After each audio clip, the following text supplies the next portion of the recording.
Hi hello నమస్తే, నేను మీ anchor నాగేంద్రని. ఈరోజు నేను మీ అందరి ముందుకి రావడానికి ముఖ్య కారణం ప్రవీణ్ పగడాల గారు. ఈరోజు మన మధ్య లేరు. సో దానికి ఐరా మీడియా తరఫున సంతాపం తెలియజేస్తున్నాం. ఆ కుటుంబానికి జరిగినటువంటి ఈ లాస్ మనం ఎవరు కూడా పూడ్చలేము. బట్ దేవుడు వాళ్ళని చల్లగా చూడాలని మనస్ఫూర్తిగా కోరుకుంటుంది. సో ఇంకా మనం విషయానికి వస్తే, ప్రవీణ్ పగడాల గారిది హత్య లేదా యాక్సిడెంట్ ఇవి తెలియాల్సిందే. కానీ దానికంటే ముందు జనాలందరూ కూడా, అంటే జనాలని చెప్పడం కంటే కూడా అసలు ప్రవీణ్ పగడాల గారితో నాకు ఉన్నటువంటి చిన్న కాన్వర్జేషన్ అది అందరికీ కాల్ చేసినట్టే నేను కూడా ఆయనకి ఇంటర్వ్యూ కోసం కాల్ చేయడం జరిగింది. సో ఆయన ఫస్ట్ ఇంటర్వ్యూ ఇవ్వడానికి కొంచెం సోసోగా ఉన్నా, తర్వాత ఒక 2 నిమిషాలు మాట్లాడదాం సార్ అది అని చెప్పి నేను చెప్పినప్పుడు చాలా వరకు ఆయన టైం ఇచ్చి మాట్లాడడం జరిగింది. మాట్లాడిన తర్వాత సరే బాబు తప్పకుండా చేద్దాం, కాకపోతే కొంచెం టైం పడుతుంది, నేను మళ్ళీ మాట ఇవ్వలేను, బట్ చేద్దాం, నేను చెప్తున్నాను మీ ఛానల్లో ఇంటర్వ్యూ ఇస్తానని కూడా ఆయన చెప్పడం జరిగింది. బట్ కొన్ని వారాలు, అంటే ఒక దగ్గర 2 వారాల వరకు కూడా ఆయన నుంచి ఎట్లాంటి రెస్పాన్స్ లేదు. సో 3వ వారము 2వ వారం మధ్యలోనే ఎప్పుడైనా నేను కాల్ చేశాను ఆయనకి. కాల్ చేసినప్పుడు సారీ అమ్మ, నేను ఇంటర్వ్యూ గురించి మాట్లాడలేను ఇప్పుడు, ఎందుకంటే కొంచెం నాకు థ్రెటింగ్ కాల్స్ ఎక్కువైపోయినాయి ఒకనొక సిచ్యువేషన్లో, కొంచెం మాట్లాడిన దానికి అన్నట్టు ఆయన చెప్పడం జరిగింది. సో దాని గురించి నేను త్వరలోనే పోస్ట్ చేస్తాను, అందులో మీరు చూడొచ్చు సార్, లేకపోతే దాని గురించి మనం మాట్లాడదాం అని కూడా నేను చెప్పాను. సో దానికి ఆయన చెప్పింది ఏంటంటే, లేదమ్మా నేను ఇది ఇంకా నేను పెద్దది చేసుకోలేను, ఎందుకంటే నా కుటుంబానికి కూడా ఇది థ్రెటింగ్ అవుతుంది అని చెప్పేసి ఆయన చెప్పడం జరిగింది. సో అప్పటి నుంచి ఆయన చెప్పడం జరుగుతుంది ప్రతి దానికి నాకు కొంచెం థ్రెటింగ్ కాల్స్ ఎక్కువైపోయినాయి అని.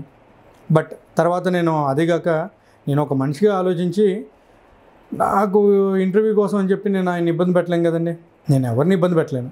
సో నేను కూడా ఏంటంటే, సరే సార్ మీకు ఎప్పుడు ఫ్రీగా ఉంటారు, మీరు ఎప్పుడైతే ఇంటర్వ్యూ ఇవ్వగలను అని మీకు అనిపిస్తుందో అప్పుడే ఒక కాల్ చేయండి సార్, మనం చేద్దాం తప్పకుండా అని చెప్పాను. దానికి ఆయన చాలా సంతోషించి సరే అమ్మ తప్పకుండా చేద్దాం బాబు అని చెప్పారు. ఇంకా నేను తర్వాత నుంచి నేను ఆయనతోటి కాంటాక్ట్లో లేను. కానీ సడన్గా ఈ మార్చ్ 24కి నేను ఎప్పుడైతే ప్రవీణ్ పగడాల గారిది అనుమానాస్పద మృతి అనేసి నేను సోషల్ మీడియాలో చూసిన తర్వాత, అండ్ అదే మీడియాలో వచ్చిన కథనాలను బట్టి, అండ్ కొంతమంది పాస్టర్లు వాళ్ళు చెప్పే విధానాలను బట్టి నాకు ఒక క్వశ్చన్ మార్క్ అయిపోయింది. ఎందుకంటే ప్రవీణ్ పగడాల గారిది నిజంగా యాక్సిడెంటేనా లేదా హత్యనా అని, లేదా ఎవరైనా ప్లాన్ చేసి ఇది ఆయన్ని ఈ విధంగా లేకుండా చేయడం జరిగిందా అనేది ఒక ఆలోచన అయిపోయింది. కాకపోతే ఇక్కడ ఇంకొక విషయం మనం మాట్లాడుకోవాలి. అదేంటంటే, పోలీసు వారు ఆల్రెడీ ఒక ఫుటేజ్ని రిలీజ్ చేశారు. ఆ ఫుటేజ్లో ఆయన బైక్ ఫ్రంట్ లైట్ అనేది హెడ్ లైట్ పనిచేయట్లేదు. సో ఆయన ఓన్లీ ఇండికేటర్ లైట్ మీద కొంచెం డ్రైవ్ చేసుకుంటూ రావడం జరిగింది. అక్కడ ఆ డ్రైవింగ్లో కూడా ఏంటంటే ఒకానొక ప్లేస్లో సడన్గా లోపలికి వెళ్ళిపోయినట్టు కూడా వాళ్ళు చూపించారు. సో ఇది దారి దోపిడీకి సంబంధించిన వాళ్ళు ఏమన్నా ఆయన మీద దాడి చేశారా అనేది కూడా ఒక క్వశ్చన్ మార్క్ అయిపోయింది ఇక్కడ. కానీ ఇక్కడ క్రైస్తవ సమాజం ఏమంటుందంటే, హిందూ మతోన్మాదులు ఉన్నారు, వాళ్ళే ఈ విధంగా చేశారని వాళ్ళు అంటున్నారు. మరి అలా చూసుకుంటే ఆయన ఒక పోస్ట్లో షఫీ గారి పేరు చెప్పి, అండ్ ఏదో జిహాద్ పేరు ఏదో చెప్పడం కూడా జరిగింది ముస్లింకి సంబంధించి. సో మరి ఇప్పుడు ముస్లింలు కూడా ఏమైనా టార్గెట్ చేశారా ఆయన్ని, అంటే హిందూ ముస్లింలు ఇద్దరు కలిసారా లేకపోతే వేరు అనేది కూడా ఒక చిన్న పాయింట్ అయిపోయింది అక్కడ. సో ఇక్కడ ఇంకొక విషయం ఏంటంటే, థ్రెటింగ్ ఉందని ఆయనకి బాగా తెలుసు. సో ఆ పోస్ట్ పెట్టిన తర్వాత అంతా సమస్యపోయిందని అనుకున్నారేమో. మరి అనుకుని బైక్ మీద వెళ్ళడం అనేది పెద్ద విషయం కాదు ఆయన, బట్ థ్రెటింగ్ ఉన్నప్పుడు ఆయన బైక్ మీద వెళ్ళడం, అసలు బయటికి వెళ్ళడం అనేది కొంచెం ఆలోచించేదగ్గ విషయం.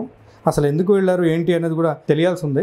కానీ కొంతమంది పాస్టర్లు లైక్ పాస్టర్ అజయ్ బాబు గారు కానివ్వండి, అండ్ షఫీ గారు కూడా వచ్చి ఆ టైంలో స్పందించడం జరిగింది. ఆ రోజు నిన్న ఇవాళ కూడా ఆయన స్పందిస్తున్నారు.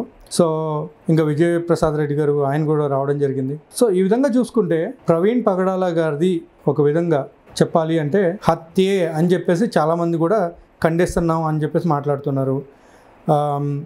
లేదా కొంతమంది ఏంటంటే, లేదు అదంతా కాదు, ఇదంతా కూడా ఒక ప్లానింగ్ ప్రకారం జరిగింది అని కూడా చెప్తున్నారు.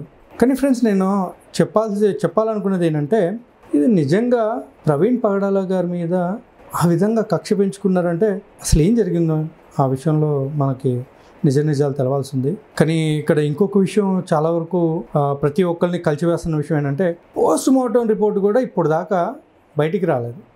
సో ఆయన టీషర్ట్ మీద షూ మార్కులు ఉన్నాయనేసి చెప్తున్నారు. అండ్ కర్ర ఎట్లంటే రెండు కర్రలు ఉన్నాయి, ఒకటి చిన్న కర్ర ఒకటి పెద్ద కర్ర, దాని మీద బ్లడ్ మార్కులు ఉన్నాయి అని చెప్పడం కూడా జరుగుతుంది. సో ఇంకొకటి ఏంటంటే బుల్లెట్ బైక్ అనేది మొత్తం ఆయన మీద ఉంది అని చెప్పడం కూడా జరుగుతుంది. అంటే ఇప్పుడు ఇదంతా కూడా చూసుకుంటే ఒకవేళ నిజంగా యాక్సిడెంట్ అయ్యింది అని అనుకుంటే అది బండి ఒక పక్క ఈయన ఇంకో పక్క పడిపోయి ఉండాలి. కానీ బండి ఆయన మీద పడింది అంటే ఇక్కడ కొంచెం ఆలోచించాల్సిన విషయంగానే ఉంది. కానీ ఇక్కడ ఇంకొక మెయిన్ థింగ్ ఏంటంటే ప్రతి ఒక్కరు కూడా ఆలోచించాల్సింది ప్రాణాలతో ఆడుకోవద్దండి ఎవరు కూడా. అసలు ఏంటంటే ఏదైనా సరే మాటలతోటే తేల్చుకోవాలి. అందుకే ఈ మధ్యకాలంలో డిబేట్లు అన్నీ కానివ్వండి ఏదో ఒకటి ఉంటున్నాయి. మతాల గురించి కొట్టుకోకండి, కులాల గురించి కొట్టుకోకండి, ఏదైనా సరే మాటలతోనే ఏదైనా చేసుకోవాలి అనేది నా ఉద్దేశం. బట్ ఏదేమైనప్పటికీ ఒక లాస్ అయితే జరిగింది. క్రైస్తవ సంఘాల్లో చెప్పుకునే విషయం ఏంటంటే ఒక దైవజనుడిని పోగొట్టుకున్నామని వాళ్ళ కన్నీరు మున్నీరు అవుతున్నారు. కుటుంబం అయితే ఇంకా చెప్పలేము మనం. అస్సలు ఎట్లా అంటే వాళ్ళని వర్ణించడానికి కూడా లేకుండా అయిపోయింది వాళ్ళు బాధని. సో ప్రవీణ్ పగడాల గారు ఉన్నప్పుడు వాళ్ళ కొడుకుని కూడా చంపేస్తామని చెప్పేసి థ్రెటింగ్ కాల్స్ రావడం జరిగిందని చెప్పి ఆయన వాపోవడం కూడా జరిగింది. సో ఇప్పుడు నేను చెప్పేది ఏంటంటే పోలీసులు వాళ్ళ పని వాళ్ళు చేస్తున్నారు. కానీ ఇక్కడ కొంతమంది రెచ్చగొట్టుడు కార్యక్రమాలు పెట్టుకున్నారు. అది కూడా కొంచెం తగ్గించుకుంటే చాలా వరకు కూడా ఉన్న విషయాలు బయటకు వస్తాయి అనేది పోలీసు వారి ఉద్దేశం.